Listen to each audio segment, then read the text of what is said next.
మెడ్ plus లో అదే medicine అదే క్వాలిటీ, మార్కెటింగ్ డిస్ట్రిబ్యూషన్ ఇంకోటి అంటూ వీళ్ళకి అదనపు ఛార్జీలు ఉండవు. అందువల్లే 50 to 80% డిస్కౌంట్ లో మనకు అందిస్తున్నారు. ఆల్మోస్ట్ ఒక 2 లక్షల మంది ఏటా కిడ్నీ ఫెయిల్యూర్ బాధితులు వస్తున్నారు. బట్ మనం ట్రాన్స్ప్లాంట్ చూస్తే అంటే ఆ దిశ వేలల్లో ఉన్నాయి. సో ఈ బర్డెన్ మనం యాడ్ ఆన్ అవుకుంటూ పోతూ ఉంది. సో మరి దీనికి దీర్ఘకాల పరిష్కారం ఏంటి, ఏం చేస్తే బాగుంటుందంటారు? చాలా చక్కటి పాయింట్ తీసుకొచ్చారండి. ఎందుకంటే చెప్పినట్టుగా కిడ్నీ వ్యాధిన పడి కిడ్నీ ఫెయిల్యూర్ అయ్యి ప్రతిరోజు పెరుగుతూ ఉన్నాయి, నెంబర్స్ పెరుగుతూ ఉన్నాయి. మీరు చూస్తున్నారు డయాలసిస్ సెంటర్స్ కూడా పుట్టగొడుగులాగా పుట్టుకొస్తున్నాయి. గవర్నమెంట్ కూడా సపోర్ట్ చేస్తుంది డయాలసిస్ సెంటర్స్ని. కానీ వేర్ వీఆర్ హెడ్డింగ్ అన్నట్టుంది. సరే సపోర్ట్ చేస్తున్నారు, ఇదంతా అవుతుంది, కానీ ఎంతమంది దీని బారిన పడుతున్నారు, ఎన్ని డెత్స్ అవుతున్నాయి అనేది మనము సీరియస్గా తీసుకోవట్లేదు ఎవరు కూడా. సో చాలామంది ఈ బారిన పడుతున్నారు. ఇది ఎకనామిక్ బర్డెన్ కూడా. బారిన పడుతున్నారు, గవర్నమెంట్ సపోర్ట్ చేస్తుంది, ఫ్యామిలీ సపోర్ట్ చేస్తున్నాయి, హాస్పిటల్ సపోర్ట్ చేస్తున్నాయి, కానీ ఎంత కాస్ట్ ఇంప్లికేషన్ ఉంది వీటిల్లో. అండ్ తర్వాత ఎన్ని డెత్స్ అవుతున్నాయి. మీరు కరెక్ట్గా చెప్పారు, 2 లక్షల మంది యాడ్ అవుతున్నారు, కానీ 2,000 మంది 3,000 మందికి ట్రాన్స్ప్లాంట్స్ అవుతున్నాయి. మిగతా వాళ్ళు ఏమవుతున్నారు? ఇవన్నీ చూసినట్లయితే ఈ డిసీజ్ రాకుండా ఉండి ప్రివెంట్ చేసుకోవడమే మోస్ట్ ఇంపార్టెంట్ లాగా ఉంది, రాదర్ దాన్ ట్రీట్మెంట్. ఎందుకంటే ట్రీట్మెంట్ అందించడంలో ఎంతమంది సహాయ సహకారాలు ఉన్నా కానీ, గవర్నమెంట్ కానీ, ఫ్యామిలీస్ కానీ, ప్రైవేట్ పరంగా హాస్పిటల్స్ కానీ, కొంతమంది ఎన్జిఓ ఆర్గనైజేషన్ కూడా చాలా ఉన్నాయి. మీకు తెలుసు ఎన్జిఓ ఆర్గనైజేషన్ చాలామంది సపోర్ట్ చేస్తున్నారు, డయాలసిస్ పేషెంట్కి సపోర్ట్ చేస్తున్నారు, కొంతమంది ఫ్రీ డయాలసిస్. బట్ ఇవన్నీ కూడా ఎక్కడికి తీసుకెళ్తున్నాయి? అల్టిమేట్గా పేషెంట్ బెనిఫిట్ అవ్వట్లేదు, పేషెంట్ డెత్ రేట్స్ ఎక్కువ ఉన్నాయి, మోర్టాలిటీ రేట్స్ ఎక్కువ ఉన్నాయి, ఫ్యామిలీ ఇబ్బంది పడుతున్నారు. ఒక సెంటర్కి వెళ్ళాలంటే ఈ రోజుల్లో ప్రయాణం చేయాలంటేనే చాలా కష్టం. ఎవ్రీ ఆల్టర్నేట్ డే ఇంటి నుంచి ఆ సెంటర్కి వెళ్ళడము, టైం స్పెండ్, ఒక రోజంతా పోతుంది. వాళ్ళతో పాటు వాళ్ళ ఫ్యామిలీ మెంబర్స్ ఎవరైనా ఒకరు ఉండాలి తోడు, వాళ్ళ టైం పోతుంది. సో ఇవన్నీ సమస్యలు చూసినట్లయితే డిసీజ్ బారిన పడకుండా ఉండి ముందే ప్రివెంట్ చేసుకున్నట్లయితే చాలా ఇంపార్టెంట్ ఉంది. ఎందుకంటే మీరు కూడా ఒక పాయింట్ చెప్పారు, 70-80% వచ్చేంత వరకు కూడా వాళ్ళు they are not coming to medical అటెన్షన్కి రావట్లేదు, డాక్టర్ దగ్గర తీసుకోవట్లేదు. సో ఇవన్నీ ముందే జాగ్రత్తలు తీసుకున్నట్లయితే మనము ఈ సిచ్యువేషన్ రాకుండా ఉండడం బెటర్.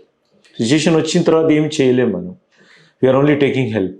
బట్ సిచ్యువేషన్ రాకుండా ప్రివెంట్ చేసుకోవడం ఈజ్ వెరీ వెరీ ఇంపార్టెంట్ అనిపిస్తుంది నాకు ఈ సిచ్యువేషన్లో. ఓకే, సో డాక్టర్ గారు మనం స్టెప్ బై స్టెప్ వెళ్దాము. సాధారణంగా కిడ్నీ ఎందుకు పాడవుతుంది, పాడవుతే అసలు ఎక్కడ బ్లడ్ వెసల్ పోతుందా, ఫిల్టర్ పోతుందా, సో అంటే ఎక్కడ దాని ఫెయిల్యూర్ స్టార్ట్ అవుతుంది, ఎందుకు స్టార్ట్ అవుతుంది? కిడ్నీ యొక్క ఫంక్షన్స్ చూద్దాం మనం. బేసికల్లీ కిడ్నీ అనేది 2 ఉంటాయి మనకి, బీన్ షేప్లో ఉంటాయి. మనందరం చిన్నప్పటి నుంచి అవుతున్న బీన్ షేప్, 2 ఆర్గన్స్ ఉంటాయి, 2 కిడ్నీస్ ఉంటాయి. అండ్ ఇవేంటంటే వీటికి బ్లడ్ సప్లై ఉంటుంది. మనము తిన్న ఆహారం కానీ వాటర్ కానీ బ్లడ్లో కలుస్తుంది, ఆ బ్లడ్డే సప్లై అవుతుంది అనమాట. ప్రతి ఆర్గన్కి బ్లడ్ సప్లై అవుతుంది, అందరికి తెలిసిన విషయం. కంటికి కానివ్వండి, బ్రెయిన్కి కానివ్వండి, లంగ్స్. సిమిలర్లీ రక్తనాళాల ద్వారా కిడ్నీస్కి బ్లడ్ సప్లై అవుతుంది. బ్లడ్స్ ఫిల్టర్స్లో వెళ్తుంది అనమాట. కిడ్నీ లోపల ఫిల్టర్స్ ఉంటాయి, 1 మిలియన్ ఫిల్టర్స్ ఉంటాయి ఈచ్ కిడ్నీలో.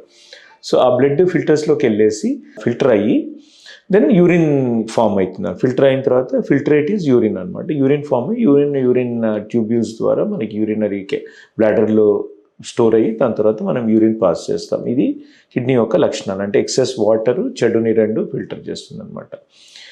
మనము కిడ్నీ ఫెయిల్యూర్ అవుతుంది, ఆ కిడ్నీస్ పాడవుతున్నాయి అంటే ఇనీషియల్ స్టేజెస్లో అసలు తెలియదు మనకి. ఎందుకంటే 1 మిలియన్ ఫిల్టర్స్ ఉంటాయి, నెఫ్రాన్స్ అంటాం మెడికల్ లాంగ్వేజ్లో, మనం కామన్ లాంగ్వేజ్లో మనం ఫిల్టర్ అని అనుకుందాం. సో ఈ ఫిల్టర్స్ ఒక 100 ఖరాబ్ అయినాయి, ఒక 1000 ఖరాబ్ అయిపోయినాయి, పెద్ద తెలియదు. బికాజ్ మిగతా అన్నీ పనిచేస్తుంటాయి కాబట్టి అవి కంటిన్యూ అవుతూ ఉంటాయి. ఒక స్టేజ్ తర్వాత ఒక 30-40%, 50% అట్లా డ్యామేజ్ అయినప్పుడు ఏమవుతుందంటే మన క్రియాటినిన్ నార్మల్గా 1.2, 1.4 అట్లా మెయింటైన్ అవుతుంది. 50% డ్యామేజ్ అయినప్పుడు అంటే 1 మిలియన్ ఫిల్టర్స్లో 50,000 అట్లా అయినప్పుడు అవి ఏమవుతుంది, క్రియాటినిన్ పెంచడం స్టార్ట్ చేస్తుంది. అంటే 1.6, 1.7 అట్లా. సో ఈ స్టేజ్ వరకు కూడా రియల్గా కూడా మనకు తెలియదు. Even some times you may say creatinine sir 1.2 ఉంది, అయినా లోపల కొన్ని ఫిల్టర్స్ ఖరాబ్ అయ్యి ఉండొచ్చు. బికాస్ 50% అయితే కానీ వాటి కాంపెన్సేటరీ మెకానిజం దాటి మనకు బయటకు వస్తేనే ఆ క్రియాటినిన్ అనేది 1.6, 1.7 అయ్యే అవకాశం ఉంటుందన్నమాట. సో అలాంటి సిచ్యుయేషన్ ఉన్నప్పుడు అన్లెస్ అండ్ అంటిల్ మనం డీప్ ఎగ్జామినేషన్ లైక్ బ్లడ్ టెస్ట్లో యూరియా క్రియాటినిన్ అని యూరిన్ టెస్ట్ చేసుకోవడం, యూరిన్లో ప్రోటీన్ లాస్ ఏమైనా ఉందా, ఈవెన్ క్రియాటినిన్ నార్మల్ ఉన్నా ప్రోటీన్ లాస్ అవుతుంది అంటే that means that filters damage అవ్వడం స్టార్ట్ అయింది అని అర్థం అనమాట. సో ప్రోటీన్ లాస్ ఉండడం కానీ, బ్లడ్ ఇన్ యూరిన్ కానీ, ప్రోటీన్ ఇన్ యూరిన్ కానీ, మిగతా కాస్ కానీ, క్రిస్టల్స్ కానీ మనం వస్తున్నాయి, ఇవన్నీ యూరిన్ ఎగ్జామినేషన్లో మనకి తెలుస్తుంది, సింపుల్ యూరిన్ ఎగ్జామినేషన్లో. ఇది యూరిన్ ప్రోటీన్. బ్లడ్లో మనం యూరియా క్రియాటినిన్ అని చూస్తాం. అట్లాగే అల్ట్రాసౌండ్ స్కాన్ అని అంటాం. అల్ట్రాసౌండ్ స్కాన్లో కిడ్నీ సైజ్ ఎట్లా ఉంది, దాంట్లో కార్టికోమెడిలరీ డిఫరెన్షియేషన్ అంటే కార్టెక్స్ ఉంటుంది, మెడిల్లా ఆ బీన్ షేప్ స్ట్రక్చర్లో స్ట్రక్చర్స్ ఎలా ఉన్నాయి, కలెక్టింగ్ ట్యూబుల్స్ కరెక్ట్గా ఉన్నాయా, మన యూరెటర్స్ కరెక్ట్గా ఉన్నాయి, బ్లాడర్ ఎట్లా ఉంది, బ్లాడర్ ఫంక్షన్ ఎట్లా ఉంది, ఇదంతా కూడా మనకి అల్ట్రాసౌండ్ స్కాన్ ద్వారా మ్యాక్సిమం ఇన్ఫర్మేషన్ మనకి తెలుస్తుంది అనమాట. అందుకోసమే ఇవన్నీ ఇప్పుడు మనం కామన్గా చూసినట్లయితే మీరు కూడా చెప్పారు డయాబెటీస్, హైపర్ టెన్షన్ ఇవి కామన్ ప్రాబ్లమ్స్. సో ఈ డయాబెటీస్, హైపర్ టెన్షన్ ఉన్న వాళ్ళు ఈ urine examination, blood examination, sugar test, ఈ అల్ట్రాసౌండ్ ఇవి చేసుకున్నట్లయితే కొంతవరకు మనం డిటెక్ట్ చేసుకునే అవకాశం ఉంటుంది. యూజువల్గా ఐస్ అండ్ కిడ్నీస్ కూడా ఒకటేసారి ఎఫెక్ట్ అవుతాయి. ఐస్లో రెటినోపతి అని అంటాం, కిడ్నీస్నే నెఫ్రోపతి అని అంటాం. ఐస్ అండ్ కిడ్నీస్ కూడా సాధారణంగా most of the time they go hand in hand అనమాట. యూజువల్గా మేము యాజ్ డాక్టర్స్ కిడ్నీస్ చెకప్ చేసినప్పుడు ఐ చెకప్ కూడా చేసుకోమంటాం. చాలామంది ఇది కూడా చెప్తుంటారు, సార్ ఎందుకు సార్ మేము కిడ్నీ గురించి వచ్చాం, మీరు ఐ చెకప్ మీద స్ట్రెస్ చేస్తారు. ఐ కూడా అంతే అనమాట, తెలీదు మనకి. ఇప్పుడు ఒక పేషెంట్ని చూసి నేను డైరెక్ట్గా నేను కిడ్నీ డాక్టర్ అయ్యి ఎక్స్పీరియన్స్ ఉన్నా కానీ ఒక పేషెంట్ని చూసి ఇమీడియట్గా నేను చెప్పలేను ఈయన కిడ్నీ ప్రాబ్లం ఉంది అని, unless and until I do the test. Similarly eye checkup కూడా అంతే. ఇప్పుడు ఐ నాకు బాగానే కనిపిస్తుంది సార్, మీరేమో ఐ చెకప్ స్ట్రెస్ చేస్తున్నారు అంటారు. అంటే మీకు బాగానే కనిపిస్తుంది ఈరోజు, but tomorrow if the retina is damage we can't do anything. So please we have to do a retina checkup, thorough retina checkup చేసుకోవడం ఇంపార్టెంట్. సిమిలర్లీ ప్రోటీన్ లాస్ కూడా అంతే, కంటికి కనపడదు కదా ప్రోటీన్ లాస్ అనేది, క్రియాటినిన్ అనేది. Unless and until you do the test you will not know. Similarly eye test. So eye test is also part of the kidney testing దీంట్లో ఉంటుంది అనమాట. చాలామంది మేము డిటెక్ట్ చేసాం ఐ టెస్ట్ ప్రొలిఫరేటివ్ రెటినోపతీస్. పేషెంట్ బాగానే ఉంటాడు చూపు, బట్ వన్స్ అది సెట్ ఇన్ అయ్యి ప్రొలిఫరేట్ అయిపోయింది అనుకోండి, సడన్గా చూపు పోతుంది. ఆ రోజు వచ్చి సార్ నేను మొన్నటి వరకు బాగానే ఉండే, షుగర్ అది కంటి డాక్టర్ అన్నారు షుగర్ వల్ల కంటి దెబ్బతింది అని, చూపు పోయింది. చూపు పోతే కూడా మనిషి డిజబిలిటీ కదండి, ఇట్స్ నాట్ ఈజీ. మనకు అందరు చూపు ఈ అంతా ఉంది కాబట్టి మనం దాని గురించి చేయట్లేదు, కానీ చూపు పోయిన వాళ్ళకి it becomes a very major disability. And that to a person working అనుకోండి, ఇప్పుడు పర్సన్ వర్కింగ్ వాళ్ళకి చూపు లేకపోతే వర్కింగ్ డిజబిలిటీ అయిపోతుంది వాళ్ళకి అది. అండ్ ఒకసారి రెటీనా షుగర్ తోటి రెటీనా ఎఫెక్ట్ అయితే మళ్ళీ అది ఇంప్రూవ్ అవ్వదు, లేజర్ చేయాల్సి వస్తుంది, ఇవన్నీ చేయాలి. బట్ ఎంతున్న అంత ఎబిలిటీ రాదు. సో వన్స్ అది రాకపోతే తన ఉద్యోగరీత్యా కూడా తను ఇబ్బందులు పడాల్సి వస్తుంది కంటి చూపు లేకపోతే. సో ఇవన్నీ అంటే హెల్త్ అనేది చాలా ఇంపార్టెంట్ అండి. చాలామంది నెగ్లెక్ట్ చేస్తుంటారు. అంటే డాక్టర్స్ చెప్పేది చాలామంది పట్టించుకోవడానికి ట్రై చేయరు. అంటే we're trying to prevent diseases. It's not most important. మనం అందరం అర్థం చేసుకోవాల్సింది ఏంటంటే డాక్టర్ అనేవారు డిసీజ్ని ప్రివెంట్ చేయలేరు. డిసీజెస్ వస్తాయి, వాటిని ఓన్లీ ట్రీట్మెంట్ చేయగలుగుతాం. I cannot prevent diabetes, I cannot prevent kidney disease, I cannot prevent heart disease. మనం ఏంటంటే వాటిని రాకుండా ఉండడానికి ట్రై చేయడానికి తోడ్పడతాం. ఒకవేళ వచ్చిన తర్వాత ఎలా మనం మీకు సహకారం చేస్తే దాన్ని ప్రోగ్రెస్ అవ్వకుండా ఉండడానికి ప్రయత్నం చేస్తాం. ఒక ఏజ్ లాంటిదే. ఇప్పుడు ఈ క్రానిక్ డిసీజ్, ఇప్పుడు కిడ్నీ డిసీజ్ అనుకోండి, లివర్ అనుకోండి, హార్ట్ ఇవన్నీ ఏజ్ లాగానే. ఏజ్ ప్రోగ్రెస్ అవుతూ ఉంటే ఇవి కూడా ప్రోగ్రెస్ అవుతూ ఉంటాయి. We cannot stop it. Say malaria, TB, Covid ఉంది అనుకోండి, మందులు ఇస్తే తగ్గిపోతాయి. ఇప్పుడు మనం మాట్లాడుకునే డిసీజ్ ఏవి కూడా మందులు ఇస్తే తగ్గేవి కాదు. వాటి ఇప్పుడు డయాబెటీస్ వచ్చిన కాంప్లికేషన్సే తప్ప ఇప్పుడు అంతా మాట్లాడేది మనం డయాబెటీస్ కాంప్లికేషన్సే. సో మన అడ్రస్ ఎట్లా ఉండాలంటే మనం డయాబెటీస్నే రాకుండా చూసుకొని ప్రివెన్షన్ చేసుకొని, వచ్చినా కానీ వాటిని ఎక్కువ ప్రోగ్రెస్ అవ్వకుండా రెగ్యులర్గా మందులు వాడి అవి చేసినట్లయితే మనకు తద్వారా మనకు ఈ హార్ట్ డిసీజ్ కానీ, కిడ్నీ డిసీజ్ కానీ, ఐస్ కానీ ఇవన్నీ ఎఫెక్ట్ అవ్వకుండా ఉంటాయి అన్నమాట. So most important is prevention of all these disease. వచ్చిన తర్వాత కూడా we can at least try to prevent further progression అనమాట. సో ఇది మనం మెయిన్గా కాన్సన్ట్రేట్ చేసినట్లయితే మనకు ఎఫెక్ట్ పడకుండా ఉంటుందన్నమాట. అంటే సార్ ఇప్పుడు మనం అనుకున్న దానిలో ఇప్పుడు అంటే రక్తంలో పెరిగే గ్లూకోజ్ కానీ, మనం తీసుకునే ఉప్పు కానీ కిడ్నీ మీద ఎటువంటి ప్రభావాన్ని చూపుతుంది, నేరుగా అక్కడ జరిగే క్రియలు ఏంటి, సో తద్వారా ఎట్లా డ్యామేజ్ జరుగుతుంది? సో నార్మల్గా ఏంటంటే మన హ్యూమన్ బాడీ ఏదైతే ఉందో మనకు ఒక సాల్ట్ ప్రమాణం కానివ్వండి, ఒక షుగర్ ప్రమాణం కానివ్వండి. సో షుగర్ ప్రమాణం తీసుకున్నట్లయితే మనం అరౌండ్ 100 to 200 మెయింటైన్ అవుతుంది. ఇప్పుడు మీకు కానీ మాకు కానీ ఇప్పుడు మనం ఇంటర్వ్యూ చేస్తున్న టైంలో టెస్ట్ చేసినా కానీ ఈ రేంజ్లో మెయింటైన్ అవుతుంది. బట్ ఏమవుతుందంటే డయాబెటీస్ వాళ్ళకి 200, 300 అట్లా మెయింటైన్ అవుతుంది. ఈ ఎక్కువ షుగర్ ఎప్పుడైతే ఆ బ్లడ్లో ఎక్కువ షుగర్ ఉండి ఆ మెంబ్రెయిన్కి టచ్ అవుతుందో, ఫిల్టరింగ్ మెంబ్రెయిన్ ఉంటుంది కదా, ఆ ఫిల్టరింగ్ మెంబ్రెయిన్ టచ్ అయినప్పుడు ఎక్కువ షుగర్ ఉన్న బ్లడ్ వచ్చి అక్కడ టచ్ అయినప్పుడు అక్కడి నుంచి ప్రోటీన్ లీకేజ్ స్టార్ట్ అవుతుంది అనమాట. Because it is not destine to see that, to see so much sugars. అది చూసినప్పుడు వాటి యొక్క క్యారెక్టరిస్టిక్స్ దెబ్బతిని it will leak the protein అనమాట.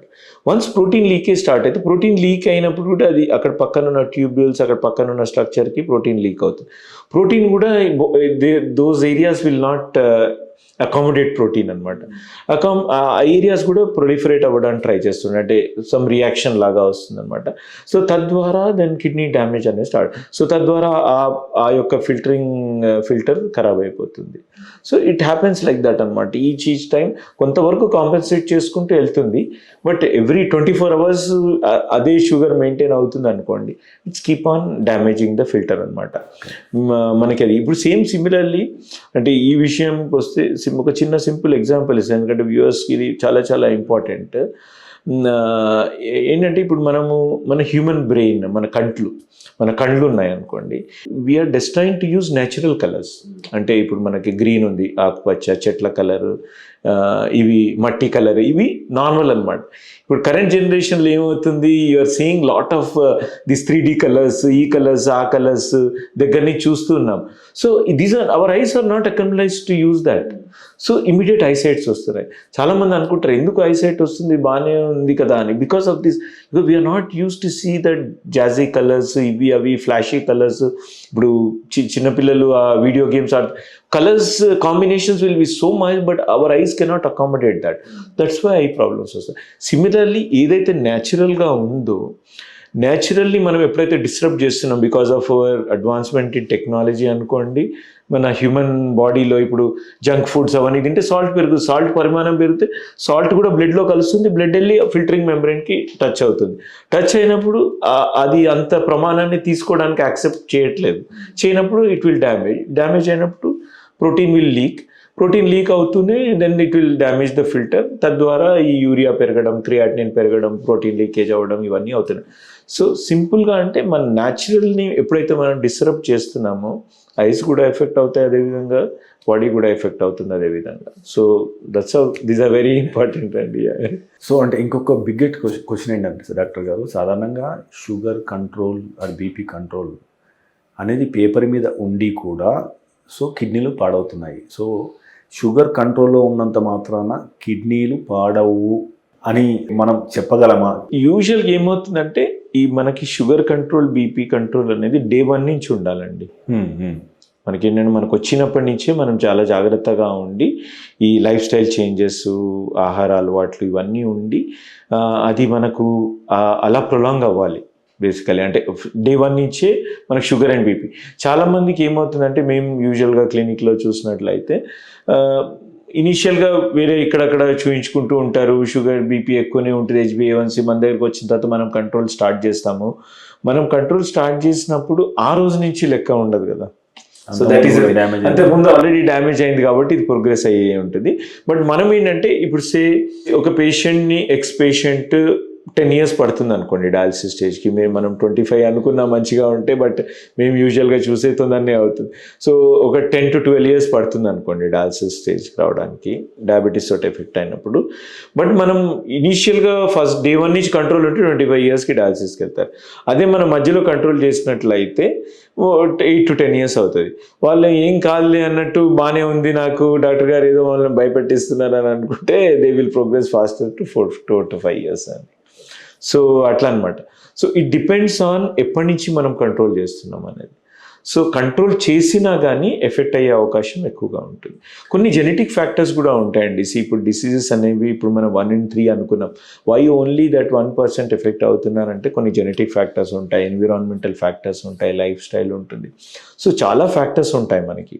ఇప్పుడు every diabetic is not becoming dialysis patient. So 1 in 3 is becoming. So ఆ 1కి some other factors also will be there which is causing that. Similarly ఆ ఫ్యాక్టర్సే వాళ్ళు ఈవెన్ కంట్రోల్లో ఉన్న బీపీ షుగర్ కంట్రోల్లో ఉన్న చాలామంది డైట్ కంట్రోల్లో ఉన్నా కానీ ప్రోగ్రెస్ అయ్యే ఛాన్సెస్ ఎక్కువగా ఉంటాయి. బికాజ్ ప్రాబబ్లీ వాళ్ళకి ఏంటంటే ముందు నుంచే డ్యామేజ్ ఎక్కువగా ఉంది. As I told you 50% filters ఖరాబ్ అయితే కానీ మనకు బయటపడదు. So already damage is going on, so they progress faster అనమాట.